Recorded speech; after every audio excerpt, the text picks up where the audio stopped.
Hoy, Julie, ano ka ba? Hanggang ngayon ba namang reunion late ka pa rin? Baka nagtinda ka pa ulit niyan.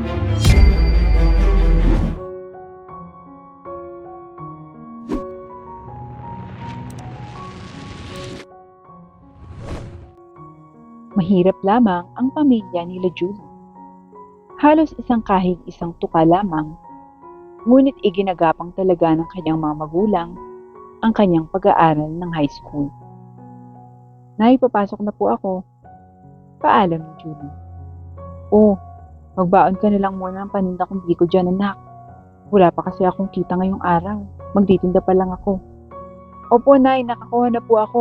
Nauna na po ako. O sige, mag-iingat ka, anak. Sagot naman ng kanyang nanay. Habang naglalakad papuntang eskwelahan, ay nakasalubong niya ang kanyang mga kaklase habang nag-uusap ito tungkol sa graduation nila na lalapit na ilang buwan na lamang. O Nika, ikaw, anong ganap mo sa graduation? Tanong ng isang kaklase niya sa isa pang kaklase. Lalabas na lang daw kami buong pamilya, kakain sa isang restaurant. Sagot naman ito. Ikaw, Julie? Tanong naman sa kanya. Kami naman di uso sa amin yung handa. Parang normal na araw lang sa amin yan, katulad ng Pasko at Bagong Taon. Sagot nito. Ganun? Gusto mo sumama ka na lang sa amin sa bahay? Maghahanda kasi ng engrande sila mama. Dahil finally, makakapagkolehiyo na din daw ako. Sagot naman ng isa pa nilang kaklase. Hindi na. Magtitinda na lang ako ng paninda ni nanay nun. Kaya umorder kayo ng kakanin sa amin O sige, walang problema yan. Sa inyo kami kukuha.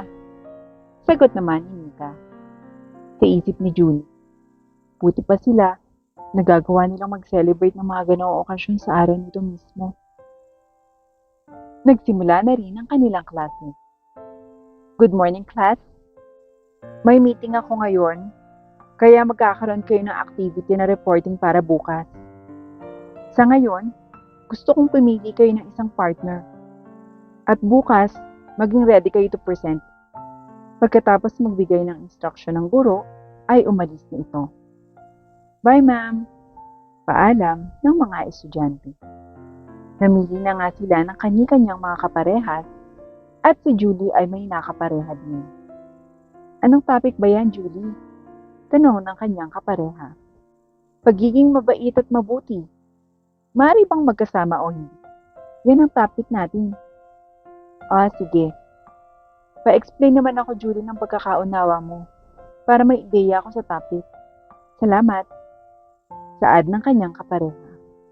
Agad din namang natapos sila Julie sa kanilang report na ipapakita kinabukasan ng umaga.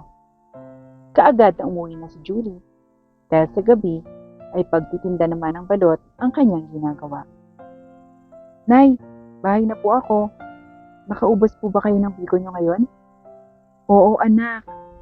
Nakaubos ako. Kinulang pa nga eh. Di mabuti naman po, Nay. Ako'y magbibihis lang po at magtitinda na po ako ng balot sa may kanto. Sayang pa rin po yung kikitain. Paalam naman niya sa kanyang nanay. O sige anak, huwag ka lang magpapagabi ng sobra ha at may pasok ka pa bukas. Sagot naman ng kanyang nanay. Opo, Nay, sige po. Napakasipag na bata nito. Balot! Balot! Sigaw naman ni Julie habang naglalakad papunta sa kanto. Iha, pabili naman ako ng 3 balot at 2 penoy. Sabi ng Ali. Eto po, salamat po. Saad naman ni Julie. Eto ang 100 Ming, sa inaang sukli. Naku, maraming salamat po. Magsipag ka, para magbago din ang takbo ng buhay mo niya. Sabi nito habang paalis na ang sasakyan ng babae. Agad din namang nakauwi si Julie dahil umaambon din at nakabenta na naman siya kahit papano. Kinabukasan nga ay reporting nila para sa kanilang asignatura. Okay class, sino ang gustong maunang mag-present? Tanong ng guro. Wala ni isang tumaas ang kamay para mag-present agad. Kaya't namili na lamang ang guro at sila Julie at ang kapareha nito ang naunang tinawag. Mauna na kayo, Julie, mag-present. Okay, ma'am. Sagot ni Julie. Halos walang masabi ang guro nito. Tagaling itong magpaliwanag sa topic at talagang kitang-kita mong alam na alam niya ang kanyang mga sinasabi. Good job, Julie and partner. Thank you, ma'am. Sagot nila. Hindi maipagkakailang magaling talagang bata si Julie.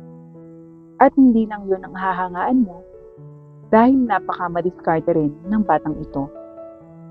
Lumipas pa ang mga araw at dumating na nga ang araw ng kanilang pagtatapos sa high school.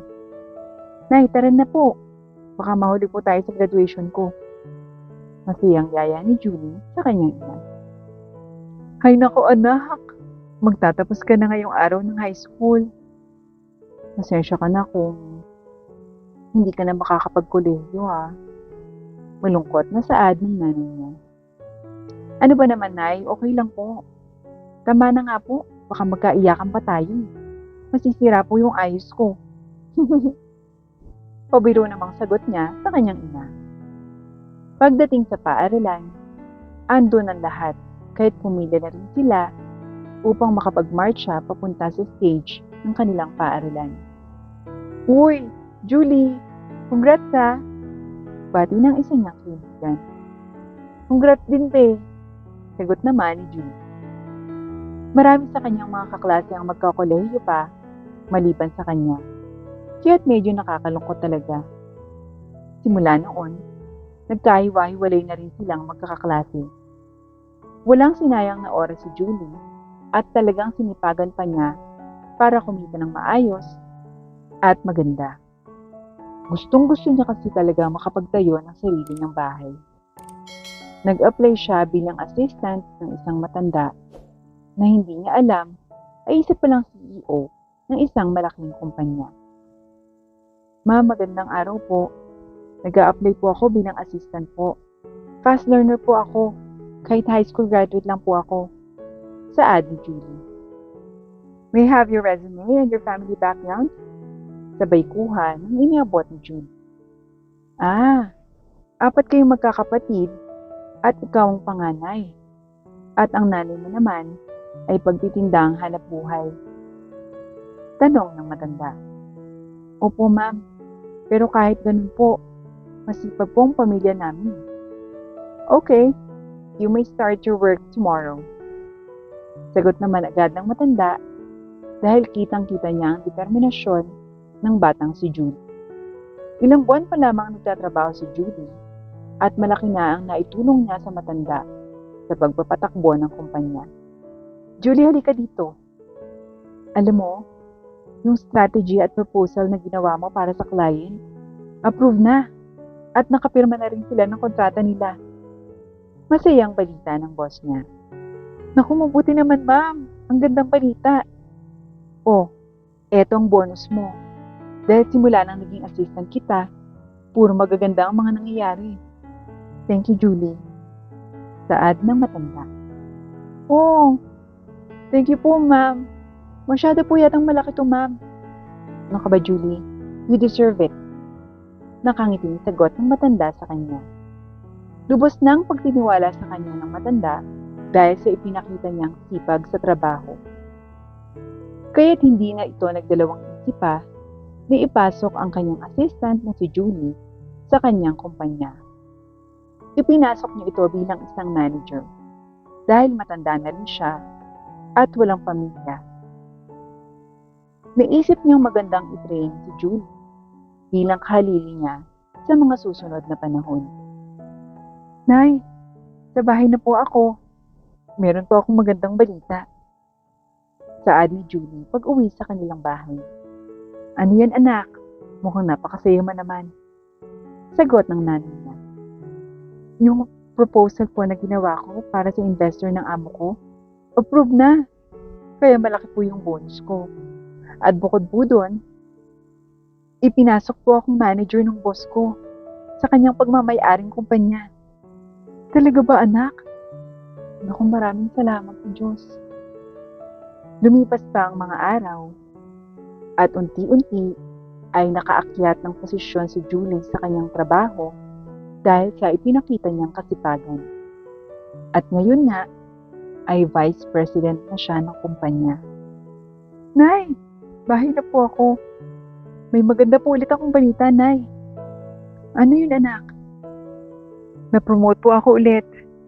At Vice President na po ako ngayon ng kumpanya. Naku, ganun ba, anak? Congratulations! At Nay, bukas na bukas din po, ay lilipat na tayo dun sa bagong bahay. May nabili na po ako at nabayaran ko na po yung kalahati ng presyo nito. Uhulugan ko na lamang po buwan-buwan ng kalahati.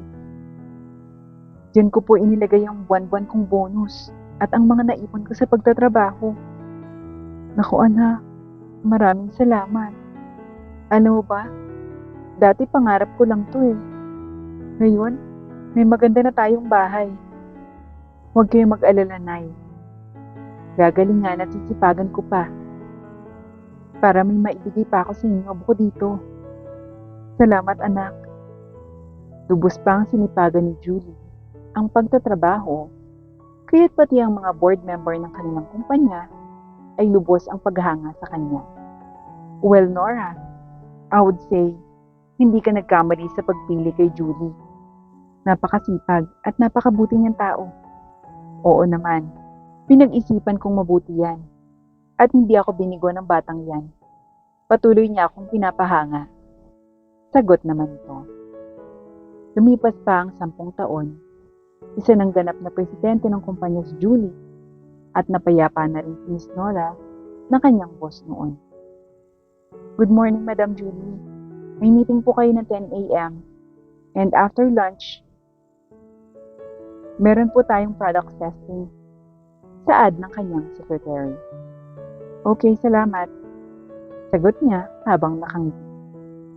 Kung dati, bahay lang na hulugan ang nakuha niya, ngayon ay nakapagpundar na rin siya ng iba't ibang mga ari-arian sa iba't ibang lugar. Good morning, Mr. and Mrs. Tedo. Well, okay ang mga produkto. Nagustuhan ko siya.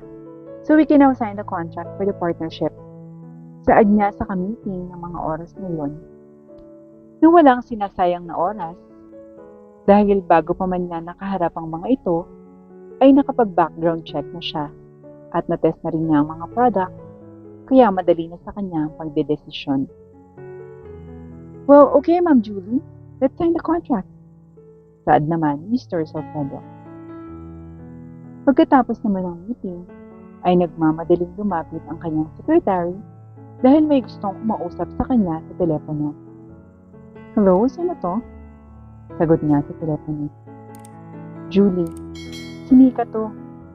Finally, nakausap na kita. Ikaw na lang talaga kasi ang hindi pa namin nakokontak dahil magkakaroon tayo ng class reunion. 10 taon na rin kasi yun, di ba? Don't worry, wala kang gagastusin. Nakapag-ambag na lahat. Kaya okay na lahat ang food, pati venue. So ano, makakapunta ka ba? Kailan ba yan? Tingnan ko yung schedule ko kasi. Sagot ni June. Sa katapusan na to ngayong buwan. Sagot ni Nika sa kabilang Nika. Okay, sige pupunta ako. Excited si Julie na makita ang mga kaklase niya noon at halos karamihan sa mga ito ay nakapagtapos ng kolehiyo. Kaya't paniguradong magaganda ang trabaho ng mga ito. Class Reunion Batch 90. Hoy, kumusta ka na? Saan ka nag-work? Tanong ni Nika sa isang kaklase. Well, I am a branch manager sa isang bangko dyan sa Manila. Sagot naman ito. Ay, bongga ka na. Ikaw Nika, anong work mo? Owner naman ako ng isang restaurant dyan sa Quezon City. Sagot ni Nika. Aba, maganda din palang buhay mo ah. Ikaw naman Luigi, anong trabaho mo?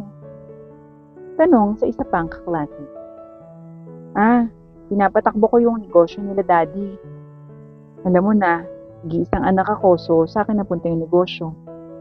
Halos nandun na ang lahat at agaw pansin ang pagdating ni Julie dahil late siyang nakarating sa reunion. Tulad pa rin ng dati. Hoy Julie, ano ka ba? Hanggang ngayon ba namang reunion late ka pa rin? Kantsaw ng isang kaklase. Baka nagtinda ka pa ulit niyan. Hoy, tigilan nyo nga yan. Mga bully pa rin talaga kayo. Julie, bakit late ka? Tanong ni Nika. Sorry, galing pa kasi ako sa meeting kaya nalate ako. Sagot naman niya. Nagulat ang mga kaklase niya na kasama niya sa table. Meeting? Bakit? Anong trabaho mo? Akala namin sales lady ka. May nakakita daw sa'yo sa mall. CEO kasi ako nung kumpanya dyan sa Manila, yung Ian One Corporation. Tipid na sagot niya. Halos lumuwa ang mga mata nila at hindi makapaniwala sa trabahong mayroon si Julie. Ha? Hindi ka ba nahihibang, Julie? Napakalaking kumpanya nun ah. Pruweba nga. Eto yung calling card ko. Tawagan mo na lang ako. Tinawagan ng isa niyang kaklase ang numero sa calling card at sinugot naman ito ng kanyang secretary. Manghang-mangha ang lahat. O see, high school graduate lang ako. Pero dinaan ko lang sa sipag at tiyaga ang lahat. Kaya't eto na ako ngayon. Big time ka na pala, Julie. Well, congratulations. Dinaig mo pa kaming mga nakatapos ng college eh. Ganun talaga, kapag may tiyaga ka, malayo ang mararating mo. And you're all free to apply in my company. Nag-expand kasi kami ngayon. At lahat sila ay nagulat dahil ang minamaliit nilang si Julie ay isa na ngayong CEO ng isang napakalaking kumpanya.